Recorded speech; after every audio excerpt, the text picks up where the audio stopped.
My Lords, it's good to hear the noble Baroness Twycross emphasising again and again that the government wants proportionate and flexible regulation. But despite these reassurances, I'm still nervous. As the noble Lord Maud has just indicated, regulation has a tendency to run away with itself and lead to unintended consequences. Yes, we're all seeking to tackle problems in good faith, and yes, I understand that many football supporters feel frustrated by mismanagement and dodgy ownership of their own clubs.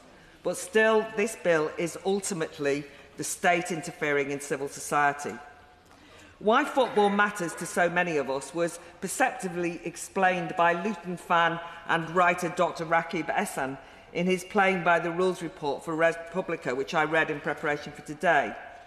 Clubs that are supported by families over generations, especially in provincial towns and left-behind areas, are civic institutions that provide a sense of pride, belonging and identity to local communities. Crucially, they are the epitome of free association by free citizens, a core activity for their free time. The passions of football fandom are authentic precisely because they are organic and spontaneous and not the product of top-down statist curation by regulators. We restrict and undermine football's freedom at our peril. I probably wouldn't be intervening in this bill if the legislation was confined to a focus on financial sustainability. However, my worry is that once the independent football regulator is established, it may well expand its mandate and indulge in the sort of interventionist mission creep we've heard about and seen from other state-appointed regulators. What's more, the additional clauses added onto the original version of the bill point in this expansionist direction. My dread is of politicised attempts at shaping football clubs and their fans, continuing a broader trend of what's frankly been an elitist colonisation and sanitisation of football over recent years. We're told the proposed regulatory regime is all being done for the fans. I'm rather sceptical. Yes, it's popular with many fans, but for many other fans, they are suspicious about being used as a stage army to justify interference in what they consider to be their game. New provisions now require explicit democratic engagement with supporters to amplify the voice of the fans. But which fans and whose voices? A reminder that over recent years, politicians have expressed a rather ambivalent attitude to football fans' voices. As Baroness Twycross has explained, the plans to set a minimum standard of fan engagement and decision-making about key club heritage assets like home shirts, club badges, its name and so on is important to the bill. But not all heritage assets beloved by fans are to be protected by the bill, it seems. What about the heritage football chants and songs? They're assets too.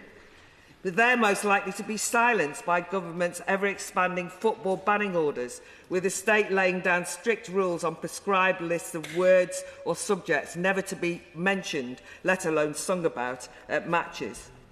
Politicians have targeted and punished those they consider to be the wrong kind of fans. Too often, traditional working-class supporters, the heart and soul of British football, are viewed as the deplorables in need of re-education.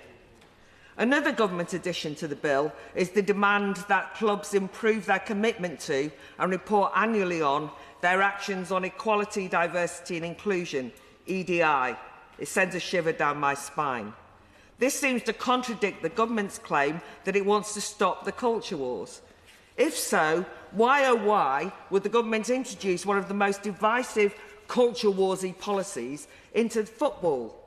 As we speak, EDI policies are political tripwires across the public and private sector in all workplaces, the vehicle for identitarian ideologies and assaults on free speech.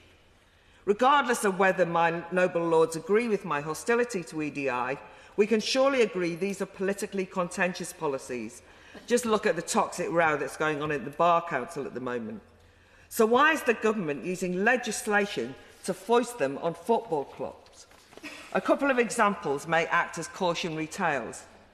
Firstly, there's the shocking case of lifelong Newcastle fan, 34-year-old Lindsay Smith.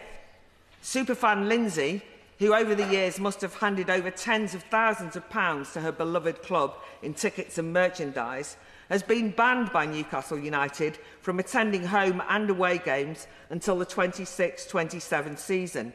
Her crime? No, she didn't get into a fight on the terraces or abuse a steward or any fellow fans. The ban was for expressing her belief in the biological reality of sex, not at a match, but on X, Twitter. In an example of remarkable EDI overreach, she's been punished for breaching the club's trans inclusion policy by posting her opinions outside the ground. Lindsay's story is now in the public realm because with the support of the Free Speech Union, she's taken the club she's been loyal to all of her life to court. It's worth reading the details of her ordeal. The way the NUFC's EDI team worked in cahoots with the Premier League's mysterious investigative unit to set up surveillance and compile a dossier that was handed over to Northumbria Police. Even when the police declared no crime was committed, the club banned her anyway for breaching EDI policy. Not all clubs have such overzealous EDI officials, but if the government uses this bill to push EDI as proof of good governance, doesn't this incite clubs to target and make examples of any number of fans for expressing views at odds with EDI's rigid orthodoxies? The second case is of a 17-year-old autistic female footballer that's been highlighted in the media and so articulated so well here today by the noble Lord Treesman. His persistence and courage in pushing this issue of fairness and safety in women's football is to his credit and to be commended. In terms of my theme, this young 17-year-old's "Are you a man?" speech crime was reported by a member of the opposition team and the NGO Kick It Out for breaching trans-inclusive EDI rules. Ironically, she was put in the dock by the FA on the same week that the FA announced its new disability policy entitled Football Without Limits. No limits unless you're a young autistic woman who offends gender ideology, it seems. So much for inclusion. To finish, EDI policies are regularly a political minefield. I urge the Minister to kick it out of this bill. If the government persists and refuses to listen, it's perhaps because, to quote one bit of fans chanting wisdom, you don't know what you're doing.